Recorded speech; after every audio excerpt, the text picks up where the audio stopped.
Class আছে। হ্যাঁ বল, college যাচ্ছিস? কখন ফিরবি? আজ একটু তাড়াতাড়ি ফিরবি, তোর বাবা বলে গেছে। তাড়াতাড়ি ফিরবো কেন? আরে আগে কারণটা বলো, তবে তাড়াতাড়ি ফিরবো। আরে আজ তোকে দেখতে আসবে পাত্রপক্ষ, তাড়াতাড়ি আসবি। দেখতে আসবে? আমি তো বলেছি মা, আমি এ বিয়ে করবো না।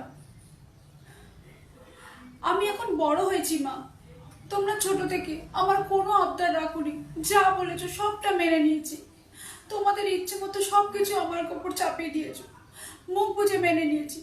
কিন্তু আর না মা, আমি একজনকে ভালোবাসি মা, আমি তাকেই বিয়ে করব। ঝুম, এটা এই বাড়ির নিয়ম, তুই বোঝার চেষ্টা কর। এই বাড়িতে প্রেম করে বিয়ে করা চলে না। নিয়ম নিয়ম নিয়ম, তোমাদের যতই সব নিয়ম। আচ্ছা, বিয়েটা হলো দুটো মনের মিলন, সেই বিয়েটা করে যদি আমি সুখী না হই মা, কিসের বিয়ে, কিসের মিথ্যে সংসার? তুমি বাবাকে বোঝাও, আমি বিয়ে করতে পারবো না। আমি করবো না বলেছি, করবো না।